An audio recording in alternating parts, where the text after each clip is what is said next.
The stagecoach rolled into Owyhee, Idaho Territory on a dusty September afternoon in 1878, carrying a woman whose eyes held more sorrow than the desert held sand.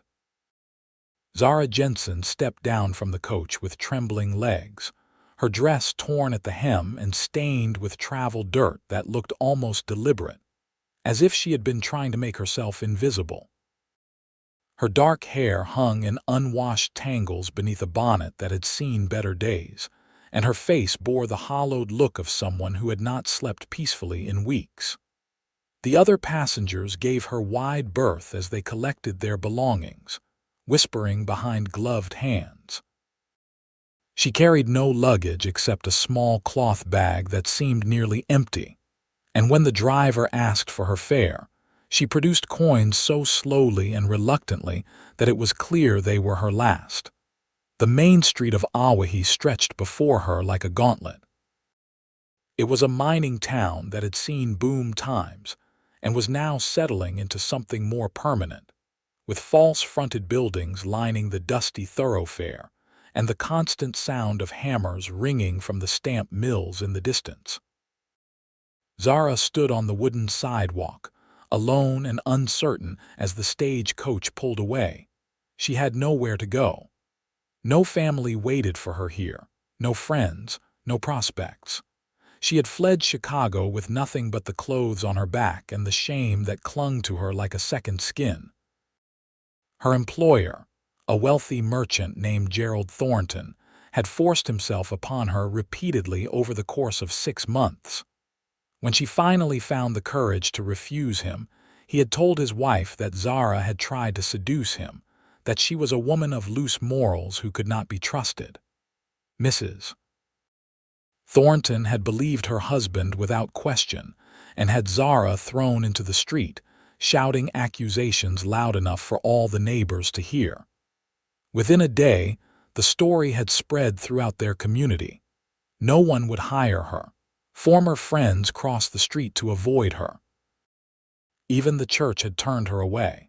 So she had run, spending every penny she had saved over 3 years of service to buy passage west, to a place where no one knew her name or her supposed sins. But now that she was here, standing in this strange town with the late afternoon sun beating down on her shoulders, she realized she had traded one impossible situation for another. A group of miners passed by, their clothes stiff with dried sweat and dust. One of them looked her up and down with an expression that made her stomach turn. She knew that look. She had seen it in Gerald Thornton's eyes before everything had gone wrong. Zara walked quickly away from the main street, her eyes scanning for somewhere, anywhere, that might offer refuge. She passed a mercantile, a saloon with raucous laughter spilling from its swinging doors, a boarding house with a sign in the window that read, "No single women without references." Her throat tightened. Of course she had no references. She had nothing. At the end of the street, she found a small church, its white paint peeling in the harsh Idaho sun. Perhaps the minister might help, might offer guidance or at least a kind word. She climbed the steps and tried the door, but it was locked. A notice nailed to the frame announced that services were held only on Sundays. Today was Wednesday. Defeated, Zara sat down on the church steps and put her face in her hands. She would not cry. She had promised herself she would not cry anymore. But the weight of everything pressed down on her chest until she could hardly breathe. "You look like you could use some water." The voice startled her. She looked up to find a man standing a respectful distance away, holding out a canteen. He was tall and lean, with sun-darkened skin and light brown hair that curled slightly at the edges beneath a worn hat. His eyes were a striking pale blue, startling against his tanned face, and they held an expression of genuine concern rather than the predatory interest she had come to expect from men. "I am fine," Zara said automatically, though her voice cracked with thirst. The man did not lower the canteen. "I saw you get off the stage. You have been walking for near 20 minutes in this heat without a drink. You are not fine, miss, and there is no shame in admitting it. Something about the directness of his words, the lack of false politeness, made Zara reach out and take the canteen. The water was warm but tasted like salvation. She drank deeply, then forced herself to stop and hand it back. "Thank you," she whispered. "Hayes Anderson," he said, touching the brim of his hat. "I run cattle on a ranch about 6 miles north of town." Zara Jensen, she could barely meet his eyes. What did he want from her? Men did not offer kindness without expecting something in return. She had learned that lesson too well. Hayes seemed to sense her wariness. He took a step back, giving her more space. "I do not mean to intrude on your privacy, Miss Jensen. But you look lost, and this town can be unkind to strangers, especially women traveling alone. If you need help finding lodging or employment, I might be able to point you in the right direction." Zara's first instinct was to refuse, to protect herself by refusing all offers of assistance. But what choice did she have? She would not survive alone, not here, not with no money and no prospects. "I need work," she said quietly. "I was a housemaid in Chicago. I can cook, clean, so manage household accounts, but I have no references." Hayes regarded her thoughtfully.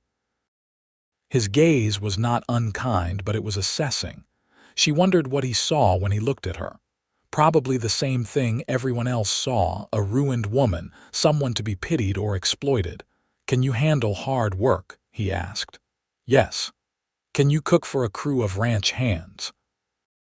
"Plain food, but plenty of it." Zara's heart began to beat faster. "Yes, I can do that." Hayes was quiet for a moment, considering. "My ranch cook quit 3 weeks ago, headed back east to be with his daughter. I have been making do with whatever the hands can throw together, but we are all getting mighty tired of burned beans and tough beef. I need someone who can manage the kitchen, keep the bunkhouse clean, and handle laundry for 6 men, including myself. The work is hard and the hours are long. The pay is $15 a month plus room and board. You would have your own cabin, separate from the main house and the bunkhouse. I can promise you would be safe and treated with respect, or any man who does otherwise will answer to me. $15 a month." It was less than she had made in Chicago, but with room and board included, it was enough to survive. More than that, it was hope. "Why would you offer this to me?" Zara asked, suspicion and desperation warring in her voice. "You know nothing about me." Hayes looked at her steadily. "I know you got off that stage looking like you have been through hell. I know you are tired and scared and trying real hard not to show it. I know you walked past the saloon without even glancing at it, past the boarding house, straight to the church. That tells me something about your character. And I know that you are still standing, still looking for a way forward, even when it would be easier to give up. That tells me you are strong. Strength matters more than references in my book." Zara felt something crack inside her chest. When was the last time someone had spoken to her with such simple human decency? When was the last time someone had seen anything in her except shame? "I will work hard," she said, her voice barely above a whisper. "I will not disappoint you." Hayes smiled, a genuine expression that reached his eyes and transformed his weathered face. "I believe you. Come on, then. Let's get you out to the ranch before dark. We can sort out the details along the way." He led her to a wagon hitched to 2 sturdy horses and helped her up onto the seat with a steadying hand on her elbow. The touch was brief and impersonal, but even that small courtesy felt foreign after months of being treated like something dirty. Zara settled onto the hard wooden bench and clutched her small bag in her lap as Hayes climbed up beside her and gathered the reins. The ride out of town took them through rough country, sagebrush and juniper dotting the landscape between rocky outcroppings. The road was barely more than a trail, rutted from wagon wheels and marked by the occasional pile of stones. Hayes drove with easy competence, his hands steady on the reins as the horses picked their way through the uneven terrain. "How long have you had the ranch?" Zara asked, partly out of curiosity and partly to fill the silence. 5 years, Hayes replied. "Bought the land with money I saved from working cattle drives down in Texas and Nevada. Started with 50 head of cattle and built it up from there. I have got near 200 head now, good breeding stock. It is not a big operation, but it is mine." There was pride in his voice, the kind that came from honest work and hard-won success. Zara found herself relaxing slightly. This man did not seem like Gerald Thornton. There was no false charm, no underlying current of threat, just straightforward honesty. "You said there are 6 men including yourself," she asked. "That is right. Myself, 4 regular hands, and a foreman named Dutch Kowalski. He has been with me since the beginning. Good man, knows cattle better than anyone I have ever met. The other hands are solid workers. They might seem rough around the edges, but they follow the rules. First rule being that they treat everyone with respect. I will make that clear before you even step foot in the kitchen." Zara nodded, trying to quell the anxiety rising in her chest. 6 men. She would be the only woman on the ranch, isolated from town, dependent on Hayes Anderson's promise of safety. Everything in her experience screamed that this was a mistake, that she was putting herself in danger. But what was the alternative? She had no money, no other options. At least Hayes seemed decent. At least he had offered her a chance. The sun was touching the western horizon when the ranch came into view. It was a modest spread, with a single-story main house built of timber and stone, a large barn, a bunkhouse, and several smaller outbuildings. A creek ran along the eastern edge of the property, lined with cottonwood trees that provided the only significant shade for miles. Cattle dotted the surrounding hills, dark shapes against the golden grass. Hayes pulled the wagon to a stop near a small cabin that stood apart from the other buildings. "This would be yours," he said. "It is not fancy, but it is solid. Good roof, tight walls, and it has a stove and a proper bed. The privy is just behind it, and you can fetch water from the creek or the pump by the main house." Zara climbed down from the wagon and approached the cabin slowly. It was small, perhaps 12 feet by 12 feet, with a single window and a sturdy door.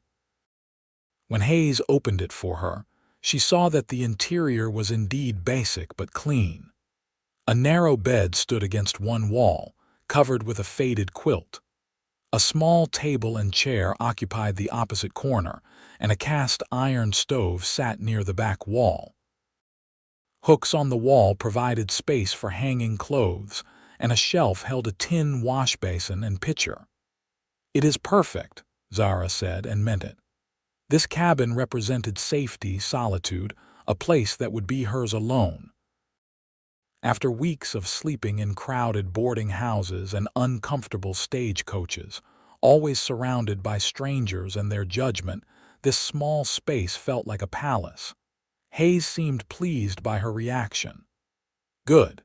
You get yourself settled in. I will bring over some supplies, blankets, things like that. Tomorrow morning I will show you the kitchen and introduce you to the men. We eat breakfast at dawn, dinner at noon, and supper at dusk. Think you can manage that schedule?" "Yes." Zara's voice was firmer now, steadier. She could do this. She would do this. After Hayes left, Zara sat down on the bed and finally allowed herself to feel the full weight of relief. She had a job. She had shelter. She had been given a chance when she had expected none. The shame that had followed her from Chicago was still there, a heavy stone in her chest, but for the first time since her world had collapsed, she felt the tiniest flicker of hope. That night, she lay awake in her small cabin, listening to the unfamiliar sounds of the ranch. cattle lowing in the distance, the wind rustling through the sagebrush, an owl calling from the cottonwoods by the creek. It was so different from the city, from the constant noise and crowds and judgment. Here, in this isolated place, maybe she could start to rebuild herself. Maybe she could become someone new, someone not defined by what had been done to her. Dawn came early.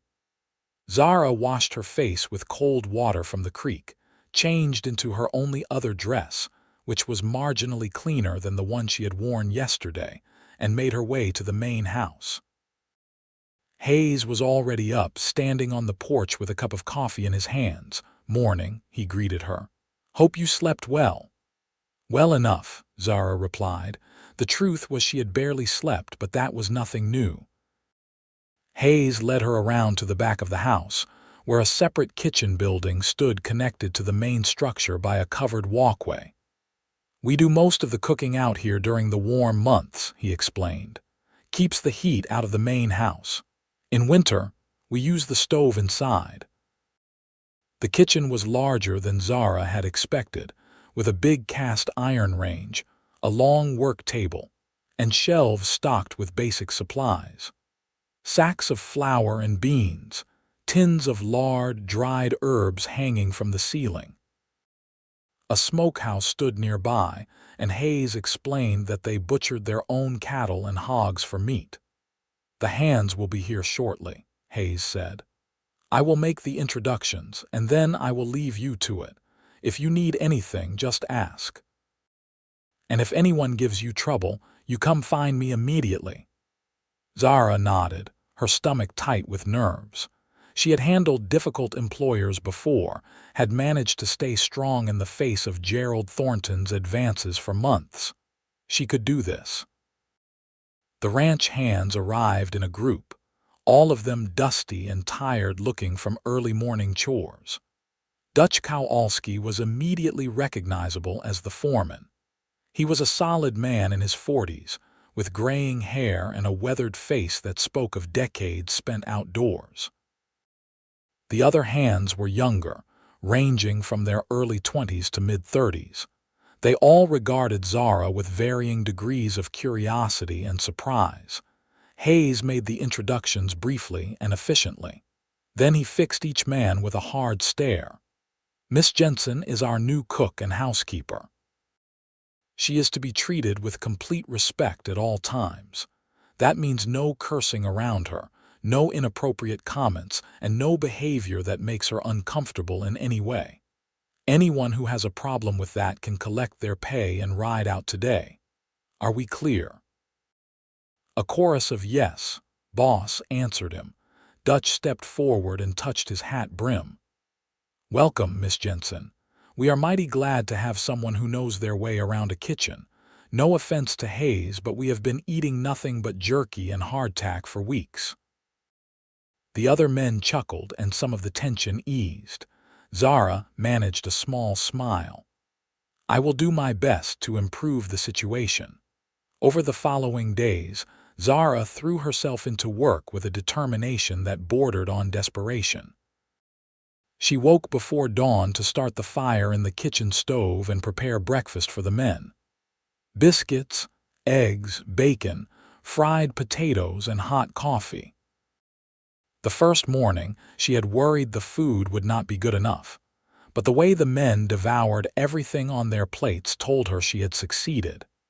After breakfast, she cleaned the kitchen, then moved on to the bunkhouse, sweeping floors and changing linens. Laundry was a constant battle against the dust and dirt that seemed to permeate everything. She hauled water from the creek, heated it over the fire, scrubbed clothes on a washboard until her hands were raw, then hung everything to dry in the hot wind. Dinner required more preparation. She made stews and roasts, beans flavored with salt pork and molasses, cornbread and sourdough bread. The men always ate heartily, complimenting her cooking with genuine appreciation. Even Hayes, who was more reserved than his hands, made a point of thanking her after each meal. The work was exhausting, far more physically demanding than her position in Chicago had been. but it was also satisfying in a way that surprised her. There was something deeply rewarding about seeing the results of her labor, about knowing that her work mattered and was valued. The ranch hands treated her with careful courtesy, keeping their distance, but always offering a polite greeting when their paths crossed. Dutch made a point of asking if she needed anything, and more than once she found small kindnesses left for her. A bucket of fresh water already drawn and waiting by her cabin door, firewood stacked neatly on her porch, a handful of wildflowers in a tin cup on the kitchen table. Hayes himself was a steady, reassuring presence. He worked as hard as any of his hands, rising before dawn and often not finishing until well after dark. Zara saw him mending fences, breaking horses, driving cattle to new grazing areas. He was patient with the animals and fair with his men, never asking anyone to do something he would not do himself. When he came to meals, he was always polite, always thanking her, but he kept a respectful distance, never lingering or making her feel uncomfortable. And yet, despite that distance, Zara found herself noticing things about him. The way he moved with easy confidence, comfortable in his own skin. The rare smile that softened his weathered face. The patience he showed when teaching a young hand how to properly rope a steer. The way his eyes crinkled at the corners when something amused him. She tried not to think about such things. She had no business noticing Hayes Anderson or any other man. Her trust had been shattered, her sense of safety destroyed.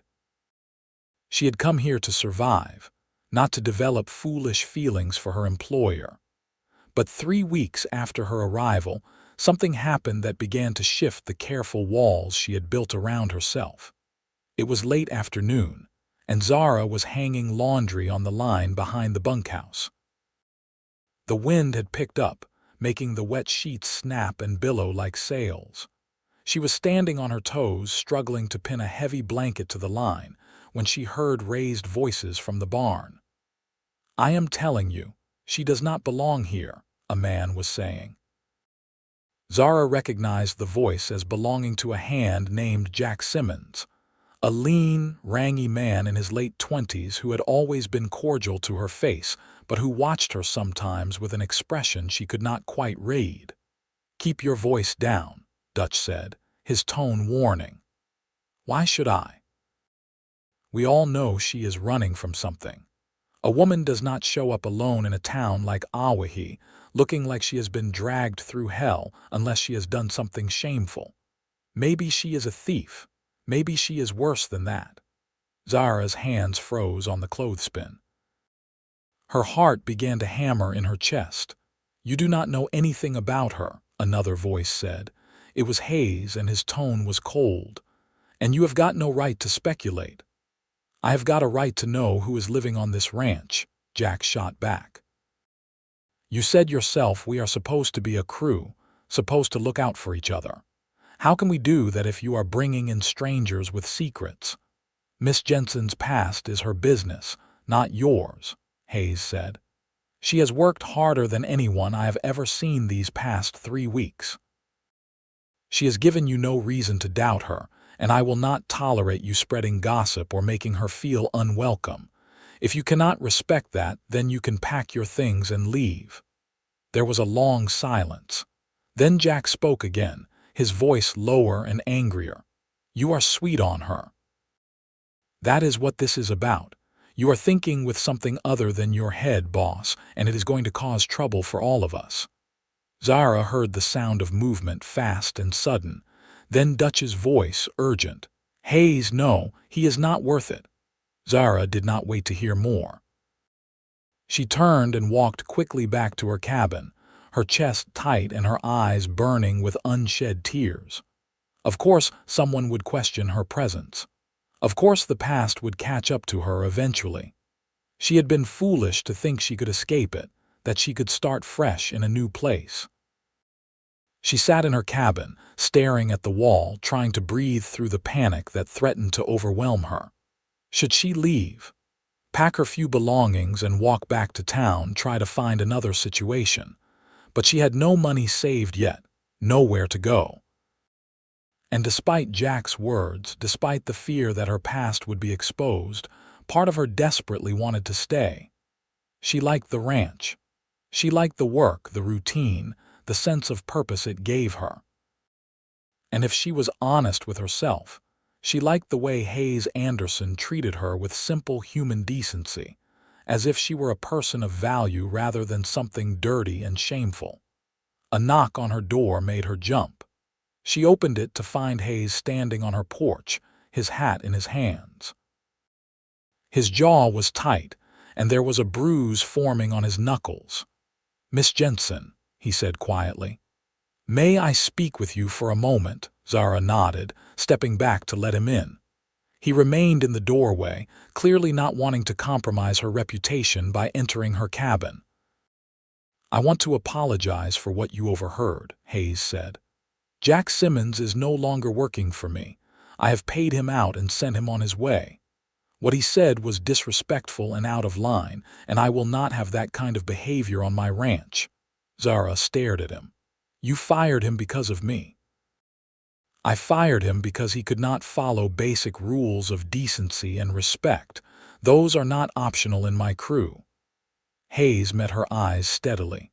"Miss Jensen, I do not know what brought you to Idaho Territory, and I do not need to know. What I do know is that you have worked harder than anyone I have ever hired. You have been courteous, reliable, and skilled. That is all that matters to me. If your past is painful, then you have a right to leave it there. No one on this ranch will question you or make you feel unsafe. I give you my word on that." Tears spilled down Zara's cheeks before she could stop them. She turned away quickly, ashamed of her weakness, but Hayes did not leave. "I am sorry," she whispered. "I do not mean to be emotional. It is just, no one has believed in me for a very long time." "Then they were fools," Hayes said simply. There was something in his voice, a rough tenderness that made Zara look up at him. His blue eyes were steady and kind, and in that moment she felt truly seen for the first time in months. Not as a victim, not as a shameful woman, but as a person of worth. "Thank you," she said softly, "for everything, for giving me a chance when no one else would, for defending me, for treating me like I matter." Hayes's expression softened. "You do matter, Miss Jensen. Do not ever let anyone convince you otherwise." He left then, before she could respond, but his words stayed with her long after he was gone. That night, lying in her narrow bed, Zara felt something shift inside her. The shame that had weighed her down for so long began to feel lighter, as if Hayes's belief in her strength had started to chip away at its foundations. The weeks that followed took on a new quality. With Jack Simmons gone, and replaced by an older, quieter hand named Pete, the atmosphere on the ranch settled into an easy rhythm. Zara continued her work with the same dedication, but she felt less like she was simply surviving and more like she was building something real. The other men grew more comfortable around her, occasionally sharing jokes or stories over meals. Dutch became something of a protective older brother, always making sure she had everything she needed. And Hayes was a constant, steady presence that Zara found herself increasingly aware of. She noticed when he came in from a long day looking tired, and made sure his coffee was hot and his plate was full. He noticed when she was struggling with a heavy pot or a stubborn piece of equipment, and would appear to help without being asked. His assistance offered so naturally that it never felt patronizing. They began to talk more during the quiet moments, brief conversations that revealed bits and pieces of who they were beneath their respective surfaces. Hayes told her about growing up in Missouri, about losing his parents to fever when he was 16 and making his way west to build a life. She told him about growing up in Ohio, about losing her own parents and having to work as a maid from the age of 15. She did not tell him about Gerald Thornton, about the assault and the false accusations, but he seemed to understand that there were painful parts of her story she was not ready to share. One evening in late October, as the weather began to turn cold, Hayes came to the kitchen after supper to find Zara washing dishes. The other hands had already returned to the bunkhouse, and the kitchen was quiet except for the sound of water and the clatter of plates. "You work too hard," Hayes said, leaning against the doorframe. Zara glanced over her shoulder at him. "Says the man who was up before dawn today and has not stopped moving since." He smiled at that, a real smile that made her heart do something strange in her chest. "Fair point. But you should take a break sometimes. Come Sunday, why do not you let the men fend for themselves for one meal? Take the afternoon off, rest a little." "I do not mind the work," Zara said honestly. "It is good to feel useful." Hayes was quiet for a moment. Then he pushed off from the doorframe and crossed to where she stood. He did not crowd her, but he was close enough that she could smell the scent of leather and sage that always seemed to cling to him. "You know you are more than useful, right?" he said softly. "You are part of this place now. Part of what makes it work. The men and I, we appreciate everything you do, but we also want you to feel at home here, not like you are just working off some debt or earning your keep." Zara's hands stilled in the dishwater. "This is the first place I have felt safe in a very long time," she admitted. "The first place where I have not felt like I was just waiting for everything to fall apart." Hayes reached out slowly, giving her time to pull away, and placed his hand over hers. His palm was warm and calloused, his touch gentle. "You are safe here, Zara. I hope you believe that." It was the first time he had used her given name. The sound of it in his low, steady voice sent a shiver through her that had nothing to do with fear. "I am starting to," she whispered. They stood there for a long moment, connected by his hand on hers, the kitchen warm and quiet around them. Then Hayes squeezed her hand gently and stepped back, as if recognizing that he had pushed far enough for one night. "Get some rest," he said. "Tomorrow is another long day." After he left, Zara stood alone in the kitchen, her hand still tingling from his touch. Something was growing between them, something tentative and fragile but undeniably real. It terrified her. After what had happened with Gerald Thornton, after the violation and the betrayal, she had been certain she would never trust a man again, never allow herself to feel anything but wariness and fear. But Hayes was different. He had proven that over and over, through his actions and his words, through the way he respected her boundaries and valued her strength. He made her want to be brave enough to try again, to open the locked doors of her heart and let someone in. The change of seasons brought new challenges. Snow began to fall in November, blanketing the ranch in white and making outdoor work treacherous. The cattle had to be moved to lower pastures and fed hay when grazing became impossible. Pipes froze despite everyone's best efforts. The cold seeped into every corner, making even simple tasks difficult. Zara adapted as she had adapted to everything else, rising even earlier to ensure the kitchen was warm when the men came in from morning chores. She made hot stews and thick soups, fresh bread and strong coffee.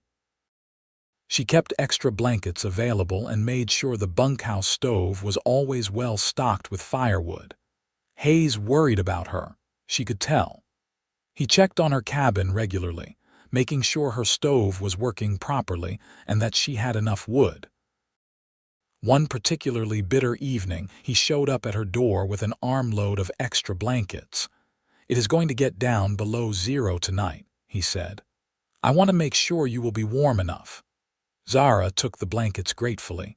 "I will be fine. I grew up with cold winters in Ohio." Hayes hesitated in her doorway, snow dusting his hat and coat. "Zara, I have been meaning to ask you something." Her heart skipped. "What is it?" "Christmas is in 3 weeks. I usually give the hands a few days off, let them go into town or just rest. But I was thinking this year, maybe we could do something special here at the ranch. Have a real Christmas dinner, maybe exchange some small gifts. I thought it might be nice, make the place feel more like a home, but only if you are willing. I do not want to add to your work.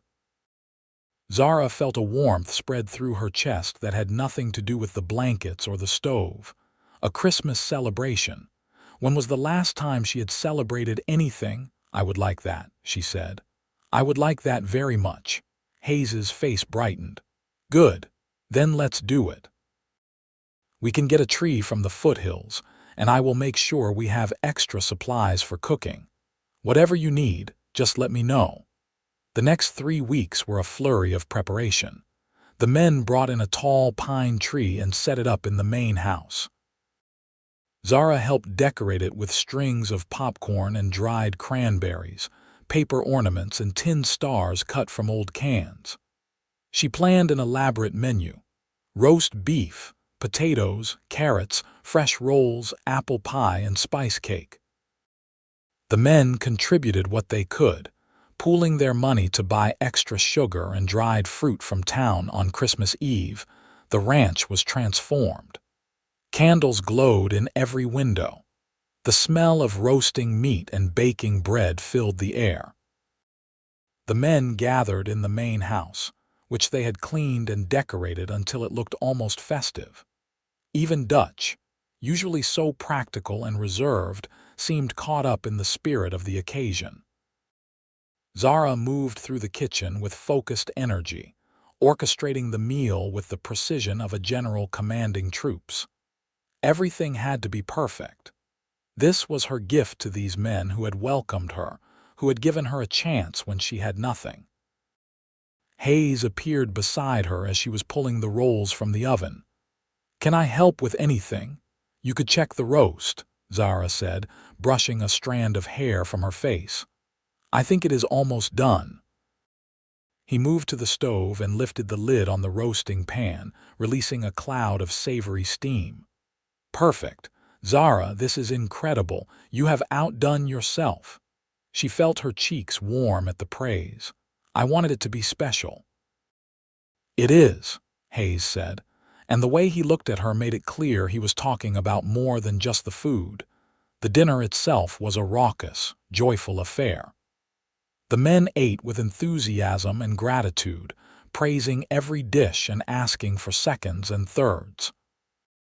There was laughter and storytelling, shared memories of past Christmases and genuine camaraderie. For the first time since arriving at the ranch, Zara allowed herself to truly relax, to feel part of something larger than her own fear and shame.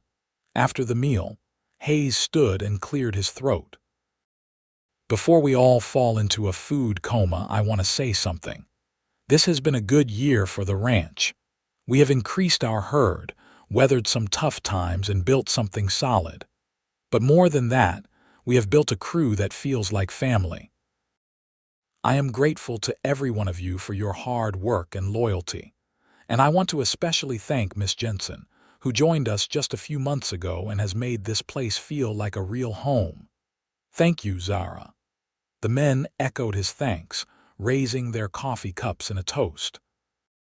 Zara felt tears prick her eyes but blinked them back. She was not the crying type, not anymore. "I am the one who should be thanking all of you," she said softly. "You gave me a chance when I had nothing.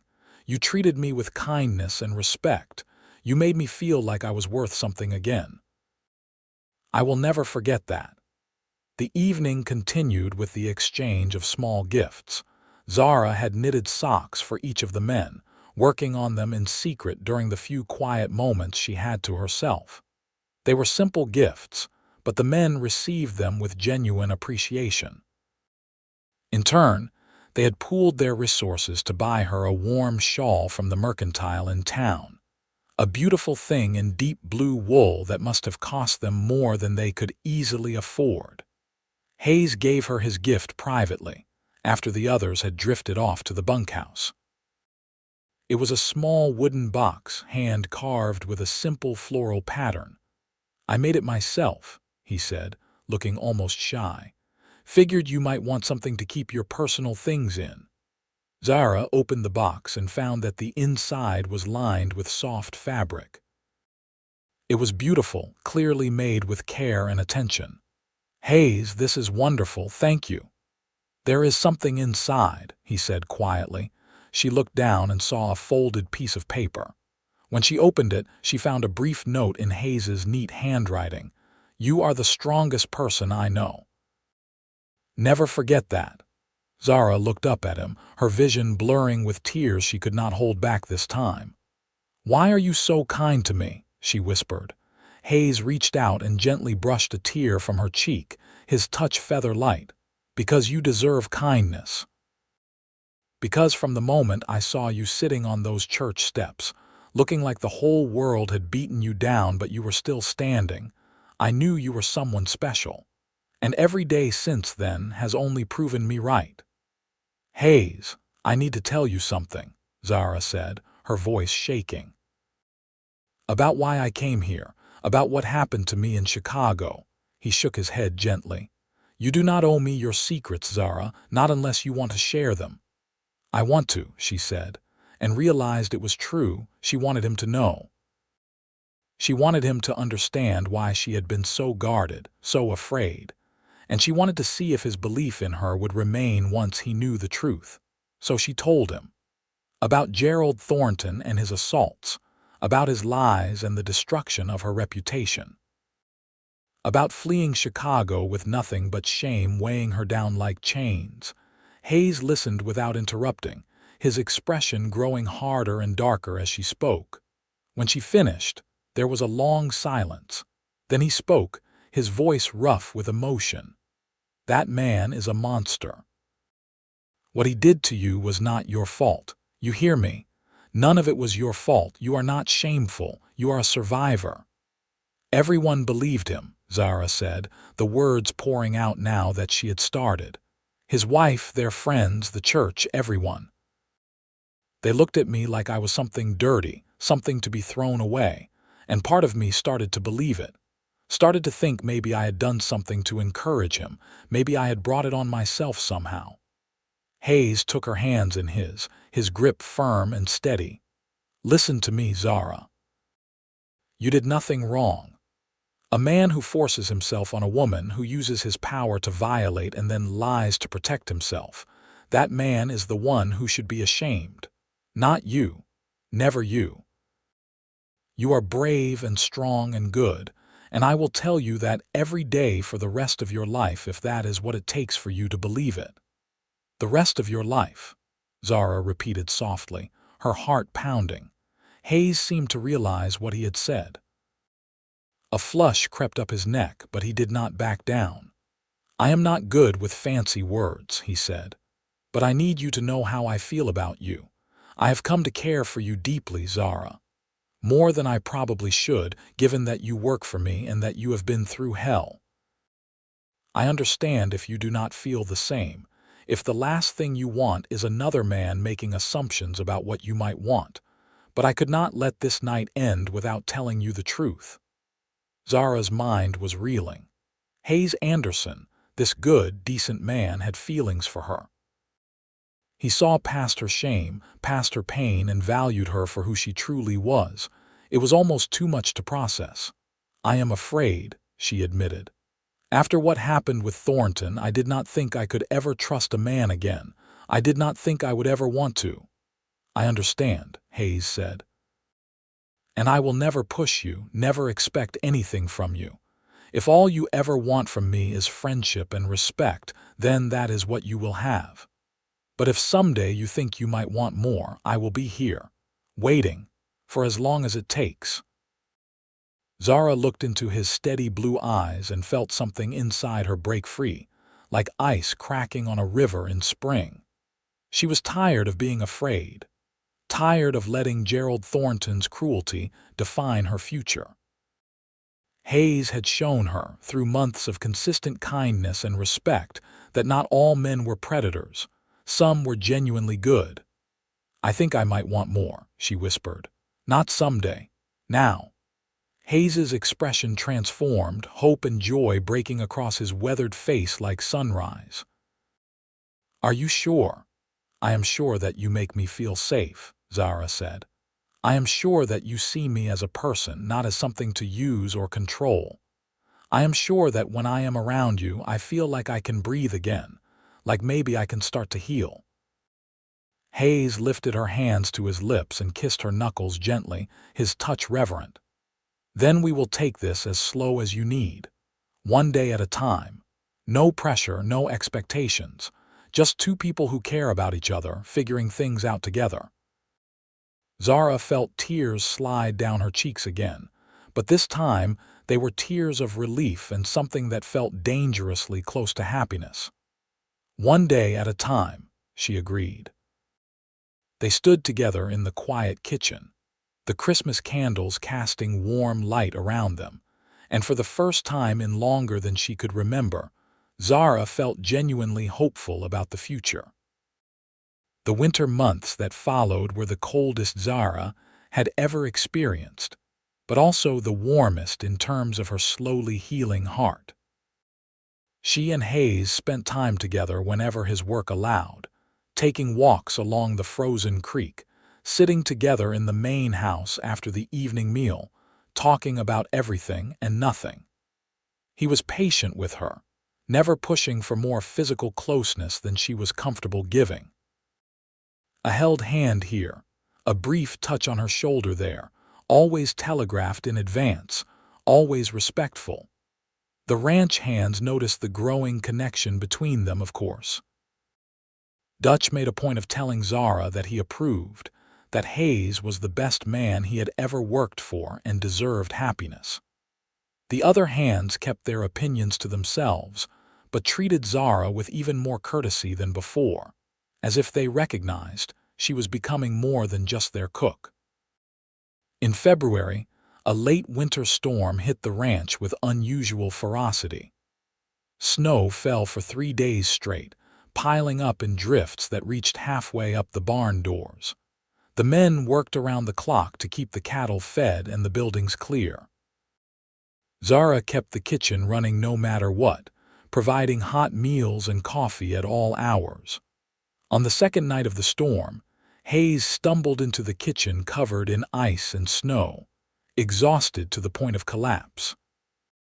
Several cattle had gotten trapped in a ravine, and he had spent hours digging them out, working in blinding snow and brutal cold. "You need to rest," Zara said, helping him out of his frozen coat. His hands were shaking with cold and fatigue. "Cannot rest." "Got to check on the horses, make sure the barn roof is holding." "Dutch can check on the horses. You are going to make yourself sick." Zara guided him firmly to a chair near the stove. She poured hot coffee and pressed the cup into his hands, then went to heat water for a bath. When she returned to the kitchen, Hayes had fallen asleep sitting up, the coffee cup still cradled in his hands. Her heart clenched at the sight of him, this man who pushed himself so hard to take care of everything and everyone. She gently took the cup from his hands and touched his shoulder. "Hayes, come on, you need to get warm and then sleep properly." He stirred, his eyes opening slowly. "Sorry, just need a minute." "You need more than a minute. Come with me." She led him to the small bathing room off the kitchen, where a tub was already filling with hot water. "Get in and warm up. I will bring you some food, and then you are going to sleep, even if I have to stand guard to make sure you do." Hayes managed a tired smile. "Yes, madam." Zara left him to bathe in privacy, returning to the kitchen to prepare a plate of hot stew and bread. When she brought it to the bathing room, she knocked and entered to find Hayes sitting in the tub, his head tilted back and his eyes closed. He looked utterly exhausted but more relaxed than he had been. "Thank you," he said softly as she set the food on a stool nearby. "For taking care of me." "Someone has to," Zara said. "You are not very good at taking care of yourself." "I have not had much practice," Hayes admitted. "Been on my own since I was 16. Got used to just pushing through whatever needed doing." Zara knelt beside the tub, not caring that her skirt was getting wet. "You are not on your own anymore," she said quietly. "You have me, and I am not going to let you work yourself to death." Hayes opened his eyes and looked at her, his expression so full of tender emotion that it made her breath catch. "How did I get so lucky?" he murmured. "To have you walk into my life. I am the lucky one," Zara said. "You saved me, Hayes, in every way that matters." He reached out with one wet hand and cupped her cheek, his touch warm despite the water. "We saved each other." Zara leaned into his touch, closing her eyes. Something shifted in that moment, a deepening of trust and connection. When she opened her eyes again, Hayes was watching her with an expression that made her pulse quicken. "Can I kiss you?" he asked, his voice barely above a whisper. Zara's first instinct was fear. The last time a man had kissed her had been Gerald Thornton, forcing himself on her despite her protests. But this was Hayes. Hayes, who had never hurt her, who respected her boundaries, who looked at her like she was precious. "Yes," she whispered. Hayes leaned forward slowly, giving her time to change her mind. When his lips met hers, the kiss was soft and gentle, asking rather than demanding. Zara felt her fear melt away, replaced by a warmth that spread through her entire body. This was what a kiss should be. This was what it felt like when someone touched you with love rather than entitlement. When they separated, both of them were breathing a little harder. Hayes rested his forehead against hers. "I love you, Zara Jensen. I know it is probably too soon to say that, but I cannot keep it in anymore. I love your strength, your kindness, your determination. I love the way you face every challenge without backing down. I love who I am when I am with you." Zara felt tears spill down her cheeks. "I love you too," she said, the words coming easier than she had expected. "I did not think I could ever feel this way about anyone, but you have shown me that I can. That I am not too broken to love and be loved." "You were never broken," Hayes said fiercely. "Wounded, yes, but never broken. You are the strongest person I have ever met." They stayed there together, foreheads touching, until the water began to cool. Then Zara left so Hayes could dress, and when he emerged, she led him to one of the spare rooms in the main house and made him lie down.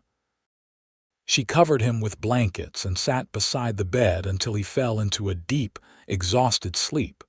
The storm finally broke on the third day, leaving the ranch buried in snow but intact. The men dug out the buildings and checked on the herd, relieved to find that most of the cattle had survived. It was a testament to Hayes's planning and the crew's hard work that the damage was minimal. As winter slowly gave way to spring, Zara and Hayes's relationship deepened. They were careful to maintain propriety in front of the hands, but everyone knew they were courting. Hayes began talking about the future in ways that included her, discussing plans for expanding the ranch, for building a bigger house, for creating something lasting.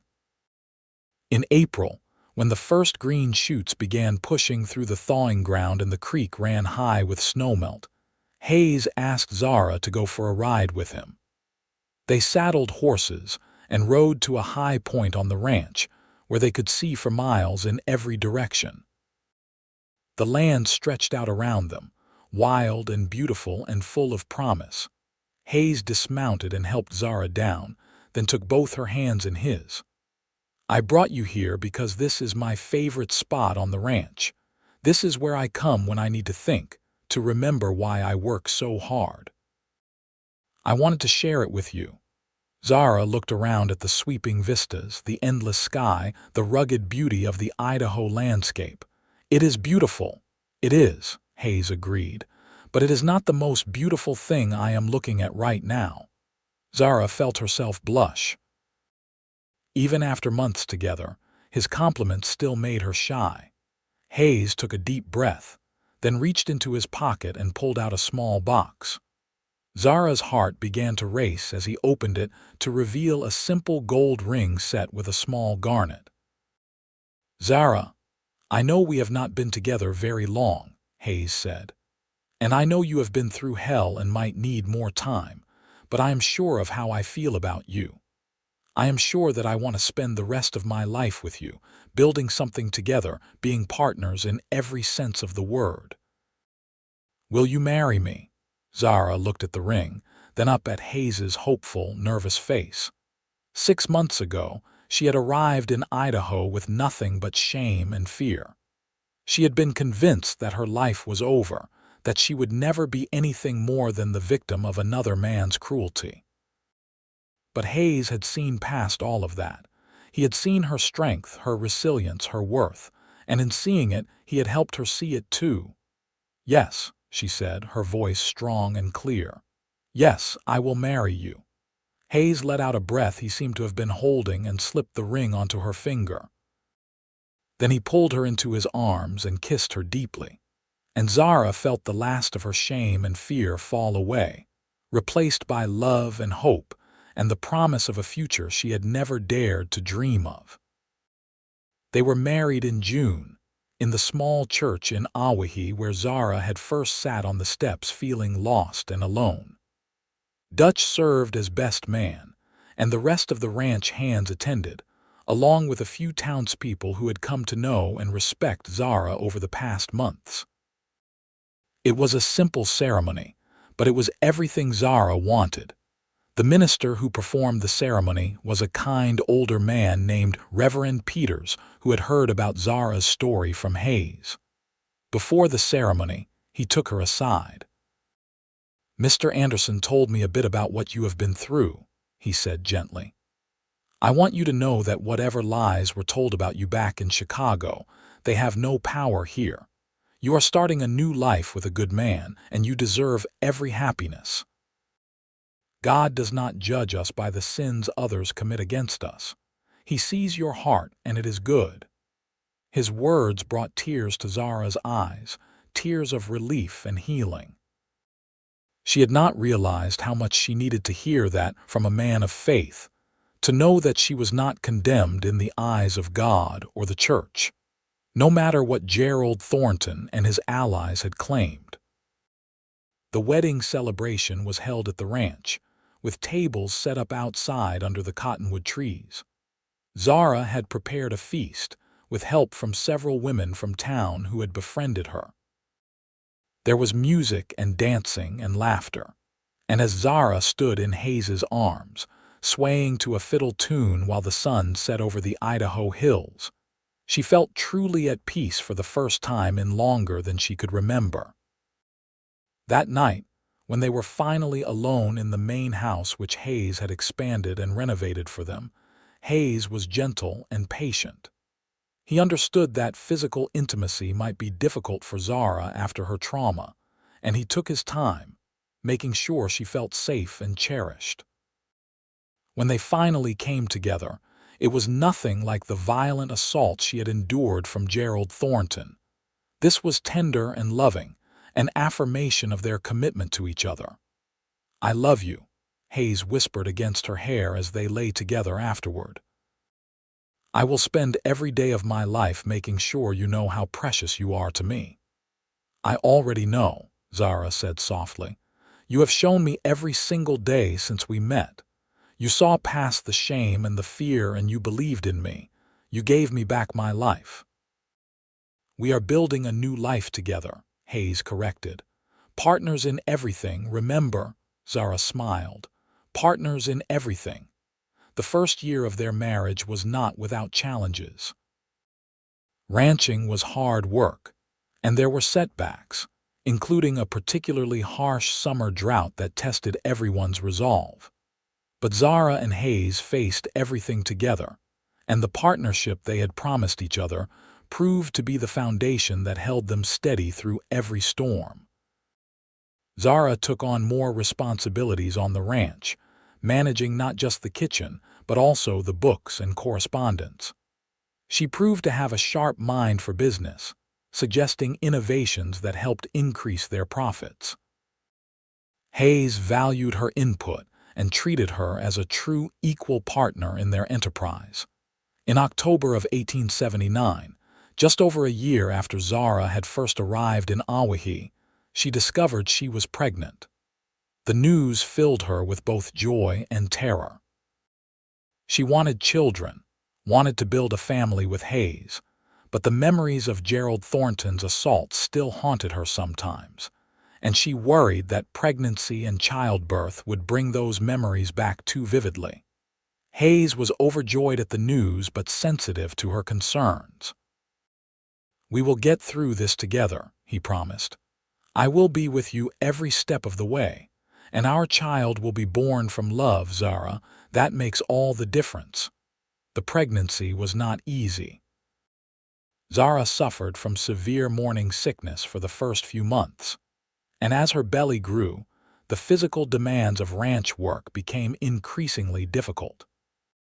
But the other hand stepped up to help, taking on tasks that had previously been hers, and Hayes hired a young woman from town named Sarah to help with the cooking and cleaning. In May of 1880, on a warm spring evening, Zara went into labor. Hayes was beside himself with worry, pacing the kitchen while the midwife and Sarah attended to Zara in the bedroom. Dutch had to physically restrain him from bursting in several times, reminding him that women had been giving birth since the beginning of time, and that Zara was strong enough to handle it. The labor was long and difficult, lasting through the night and into the next day. But finally, just after dawn, Zara gave birth to a healthy baby boy. When Hayes was allowed in, he found Zara exhausted but glowing, cradling their son against her chest. "Meet Henry," she said softly. "Henry Adam Anderson." Hayes approached the bed slowly, as if afraid he might break the spell. He looked down at his son, at the tiny perfect face and the small fists waving in the air, and tears began to slide down his weathered cheeks. "He is perfect," Hayes whispered. "You are perfect. I cannot believe how lucky I am." Zara reached out and took his hand, guiding it to rest gently on the baby's back. "We are lucky, all three of us. We have built something beautiful together, Hayes, a family." Little Henry proved to be a colicky baby who did not sleep well and cried often, testing Zara and Hayes's patience and endurance. But every sleepless night only deepened their bond, as they took turns walking the floor with their son, supporting each other through the exhaustion and frustration. As Henry grew, he became the center of life on the ranch. The hands doted on him, and Dutch appointed himself honorary grandfather, teaching the boy about horses and cattle as soon as he could walk. Zara watched her son grow with a fierce, protective love, determined that he would grow up knowing respect and kindness, that he would never become the kind of man who hurt others. Over the next several years, the ranch prospered. Hayes and Zara expanded their herd and purchased additional land. They built a larger house to accommodate their growing family, with a real parlor and multiple bedrooms. In 1882, Zara gave birth to their second child, a daughter they named Hope Elizabeth. 2 years later, another son arrived whom they called Samuel. Life settled into a rhythm of hard work and deep satisfaction. Zara never forgot where she had come from, the shame and fear that had nearly destroyed her. But those memories became less painful over time, integrated into her story rather than defining it. She had survived, and more than that, she had thrived. One evening in 1885, as Zara sat on the porch watching the sunset while Hayes played with their children in the yard, she reflected on the journey that had brought her here. 7 years ago, she had stepped off a stagecoach with nothing but shame and desperation. She had been convinced that her life was over, that she would never be more than a victim. But Hayes Anderson had seen something different in her that day. He had seen her strength, her resilience, her fundamental worth, and in seeing it, he had helped her reclaim it. Their love had not erased her trauma, but it had given her a foundation from which to heal. It had shown her that she was capable of trust, of joy, of building a life worth living. Hayes looked up from where he was chasing 5-year-old Henry around the yard and caught her eye. He smiled, that same warm smile that had first made her feel safe, and her heart swelled with love for this good man who had given her everything. She thought about the woman she had been, sitting on those church steps in Owyhee, and wished she could go back and tell her that everything would be all right, that the shame was not hers to carry. That strength was not just about surviving, but about having the courage to keep moving forward, to allow yourself to heal, to accept love when it was offered freely and without conditions. As the sun dipped below the horizon, painting the sky in shades of gold and crimson, Hayes climbed the porch steps and sat beside her. He took her hand, his touch as gentle and reverent as it had been on the night he first kissed her. "What are you thinking about?" he asked. "About how far we have come," Zara said. "About how grateful I am for you, for our children, for this life we have built." "I am the grateful one," Hayes said. "You walked into my life and made it better in every possible way. You are my partner, my love, my best friend. I cannot imagine any of this without you." Zara leaned her head on his shoulder, watching their children play in the fading light. "I used to think my life was over, that I would never be anything more than what had been done to me, but you showed me that I was wrong. You saw me when I could not see myself." "I saw what was always there," Hayes said simply. "Your strength, your courage, your beautiful heart. I just helped you remember it." They sat together in comfortable silence, hands linked, watching their children and listening to the peaceful sounds of the ranch settling in for the night. Zara thought about the years ahead, the challenges they would face and the joys they would share. There would be hard times, she knew. Life on a ranch was never easy, and raising children brought its own struggles. But she also knew that with Hayes beside her, she could face anything. In the distance, one of the ranch hands began playing a harmonica, the sweet melancholy notes drifting across the evening air. Henry ran up to the porch, his face flushed with exertion. "Mama, Papa, come play with us," he called. Hayes stood and pulled Zara to her feet. "Come on, partner, our children need us." Zara laughed and let him lead her down the porch steps.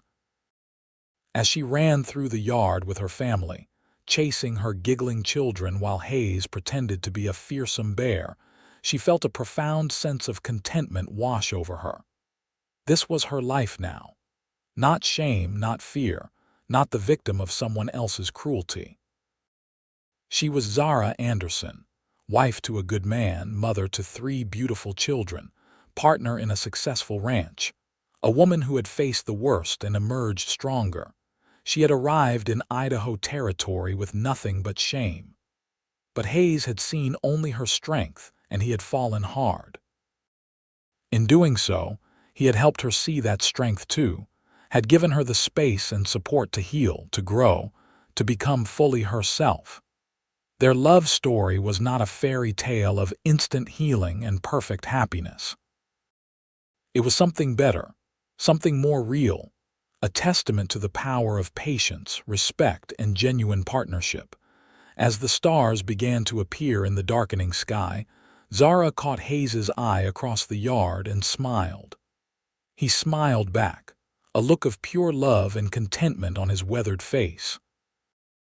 They had built this together, from nothing more than a chance encounter on a church step and a cowboy's decision to offer kindness when judgment would have been easier. Years continued to pass, marked by the rhythms of ranch life and the milestones of their growing children.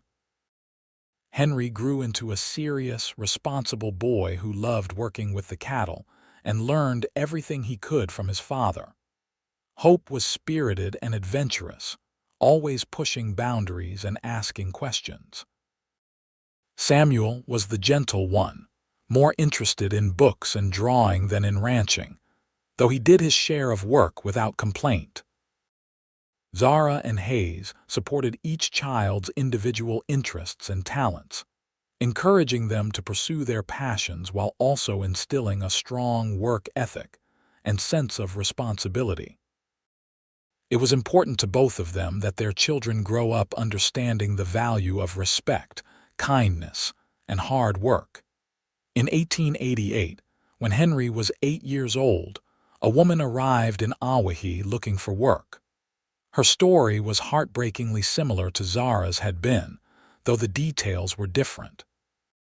Her name was Margaret, and she had fled an abusive husband in Denver, arriving with bruises still visible on her face and a look of desperate fear in her eyes. Zara saw herself in that woman immediately. Without hesitation, she hired Margaret to help with the housework and the children, giving her a safe place to stay and a chance to rebuild her life. Hayes supported the decision completely, understanding that this was Zara's way of paying forward the kindness he had shown her years earlier. Margaret thrived under their care, just as Zara had. The kindness and respect she received helped her heal, and eventually she met and married one of the hands, a quiet man named Robert who treated her like she was precious. Watching Margaret's transformation reminded Zara of how far she herself had come, and reinforced her belief in the power of compassion and second chances. As their children grew older, Zara and Hayes made a point of teaching them about justice and kindness. They spoke honestly about the fact that the world was not always fair, that some people suffered through no fault of their own, and that those who were fortunate had a responsibility to help those who were not. Henry, Hope, and Samuel absorbed these lessons, growing into compassionate young people who treated everyone with respect regardless of their station or circumstances. In 1890, when Zara was 34 and Hayes was 36, they received unexpected news. A letter arrived from Chicago, forwarded through several addresses before finally reaching them. It was from a lawyer representing Gerald Thornton's widow. Apparently, Thornton had died of a heart attack the previous year, and on his deathbed, he had confessed to his wife about his assaults on Zara and several other household staff over the years. Consumed with guilt, Mrs. Thornton had spent months tracking down the women her husband had victimized, hoping to make amends in whatever way she could. The letter included a formal apology and a sum of money, Mrs. Thornton's attempt to provide some compensation for the suffering her husband had caused, and that she had unknowingly contributed to by believing his lies. She also included a statement, signed and notarized, attesting to Zara's innocence and character, should she ever need it. Zara read the letter 3 times, sitting at the kitchen table while her hands shook. Hayes sat beside her, reading over her shoulder, his jaw tight with old anger. "I do not know how to feel," Zara said finally. "Part of me is glad that the truth came out, that she knows what kind of man he really was, but it does not change what happened. It does not give me back those months of shame and fear." "No," Hayes agreed, "but maybe it gives you something else. Vindication. Proof that you were telling the truth all along, that you were the victim and he was the monster. If you need that, it is here now." Zara looked at the letter, at Mrs. Thornton's careful handwriting and formal apology. Did she need vindication? Once, she would have said yes with every fiber of her being. The desire to be believed, to have her name cleared, had consumed her during those dark months after fleeing Chicago. But now, sitting in her comfortable kitchen with her husband beside her and the sounds of her children playing outside, Zara realized that the vindication did not matter as much as she had once thought it would. She had built a new life, a good life, based on her own strength and the love of a good man.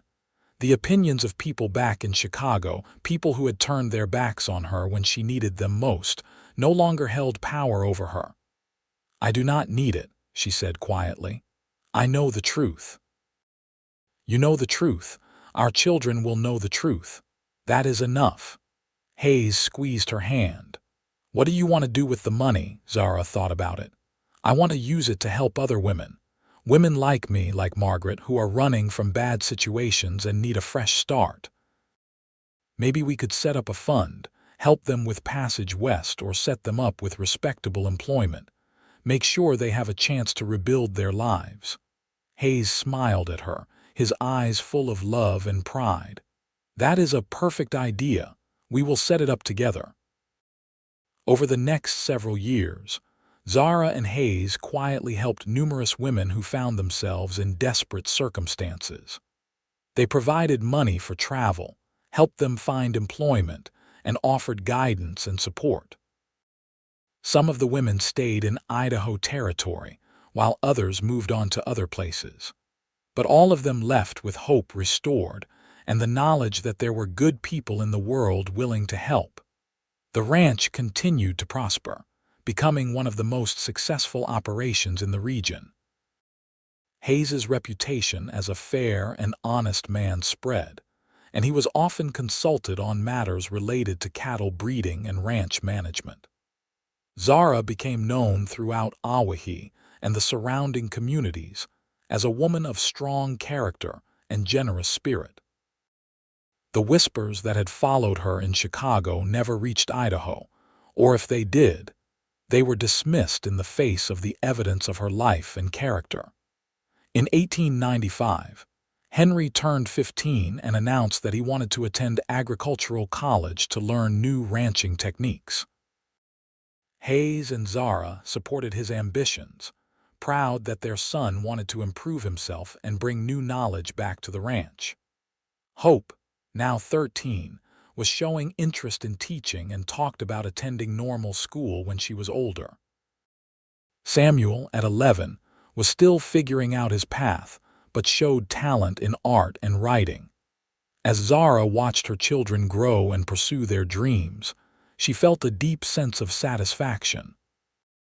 She had broken the cycle of victimhood and shame, refusing to let Gerald Thornton's cruelty define her or damage the next generation. Her children were growing up confident and compassionate, secure in the love of their parents and aware of the value of every person. One evening in the fall of 1896, as Zara and Hayes sat on their porch watching another sunset, Hayes took her hand and said, "Do you ever regret it?" Zara looked at him curiously. "Regret what? Coming west? Marrying me this life? I know it has been hard work, and I know there have been times when you must have missed the comforts of city life." Zara laughed softly. "Hayes Anderson, in all the years we have been together, I have never once heard you ask such a foolish question. Regret? How could I regret the best thing that ever happened to me? You saved my life. You gave me a home, a family, a purpose. You showed me that I was worth loving. This life, this ranch, our children, everything we have built together is the opposite of regret. It is fulfillment."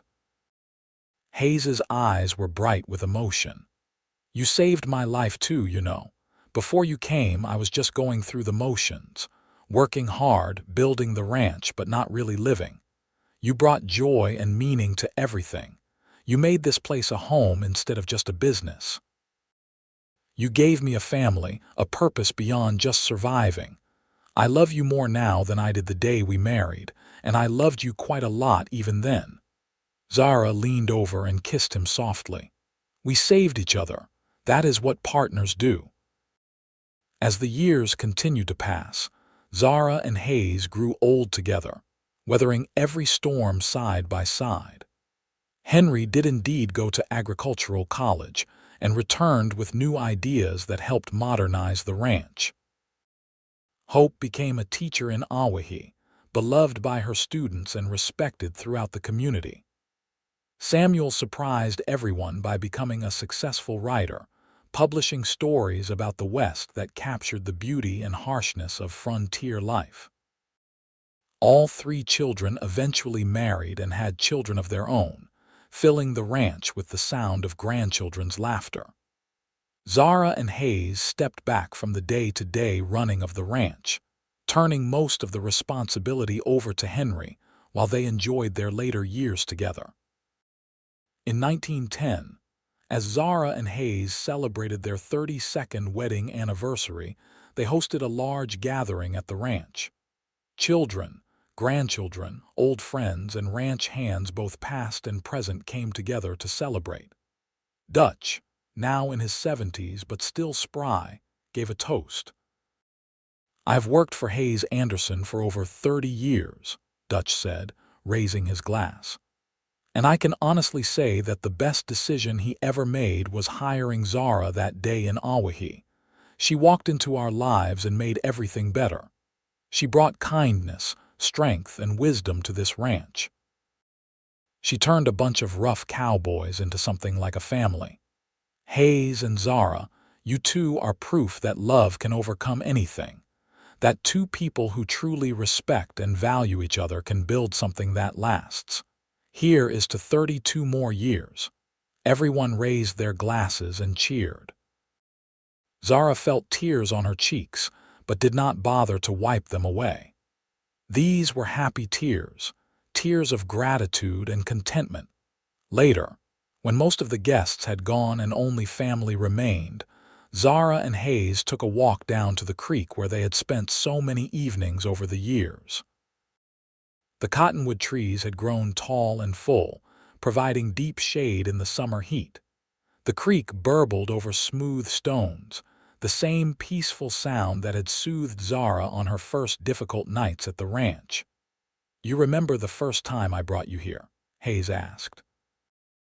"I remember everything about those early days," Zara said. "How scared I was. How certain I was that I would never feel safe again. How you proved me wrong with your patience and kindness." Hayes put his arm around her shoulders, and she leaned into him, still fitting against his side as naturally as she had 32 years ago. They had both changed so much since then. Hayes's hair was now silver gray, his face deeply lined from years of sun and wind. Zara's own hair had gone gray, and her hands bore the marks of decades of hard work.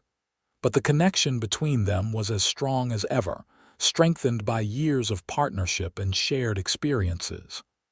"I saw your strength from the very beginning," Hayes said. "That has never changed. You are still the strongest person I know." "We are strong together," Zara corrected gently. "That is what makes the difference." They stood together by the creek as the sun set, painting the Idaho sky in brilliant shades of orange and pink.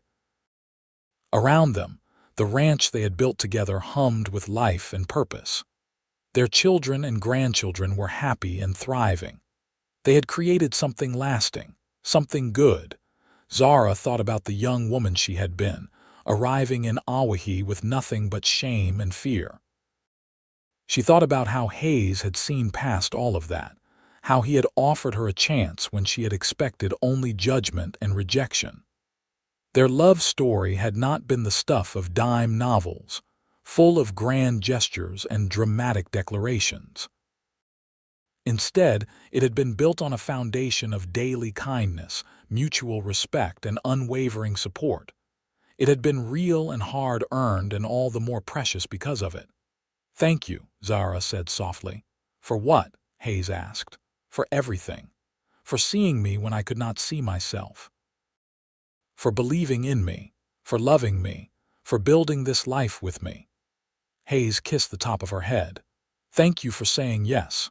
For taking a chance on a rough cowboy who had no idea how to court a lady properly. For making me a better man. For giving me a family and a purpose beyond just working cattle.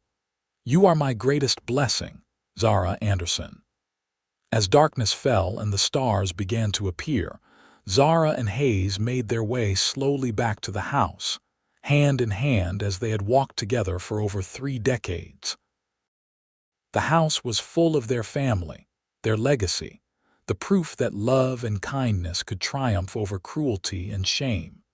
Zara had arrived in Idaho Territory with nothing but the weight of shame pressing down on her shoulders. But Hayes Anderson had seen only her strength, had recognized the resilience and courage that lived beneath her fear.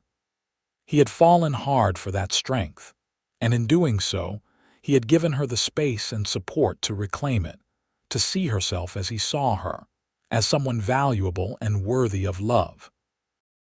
Their story was not about a man rescuing a helpless woman. It was about two people who found each other at exactly the right moment, who recognized in each other the potential for partnership and growth. It was about how genuine respect and love could help heal even the deepest wounds. It was about building something beautiful from the ashes of trauma, creating a legacy of kindness and strength that would echo through generations. As Zara climbed into bed that night, Hayes beside her as he had been for 32 years, she felt a profound sense of peace. She had survived. More than that, she had thrived. The shame that had once threatened to destroy her had been transformed into strength, into compassion for others who suffered, into a determination to make the world better in whatever way she could. She had arrived with nothing but shame. Hayes had seen only her strength and had fallen hard. And together, they had built a life worth living, full of love and purpose and hope. It was everything she had never dared to dream of, and it was real. In the years that followed, Zara and Hayes continued to grow old together, surrounded by the family and community they had built. When Hayes passed away peacefully in his sleep in 1918, at the age of 64, Zara grieved deeply but without bitterness. They had been given 40 years together, 40 years of partnership and love and shared purpose. She missed him terribly, but she did not regret a single moment. Zara lived another 12 years, passing away in 1930 at the age of 74, surrounded by her children and grandchildren. In her final days, she often spoke of Hayes, remembering the day they met and how he had changed the course of her life with a simple act of kindness. She told her grandchildren that love was not about grand gestures or perfect circumstances. It was about seeing the best in each other, supporting each other through hard times, and building something together that was stronger than either person alone. The ranch continued through the generations, a testament to what Zara and Hayes had built together. Their descendants carried on the legacy of kindness and respect they had established, helping others in need and treating everyone with dignity.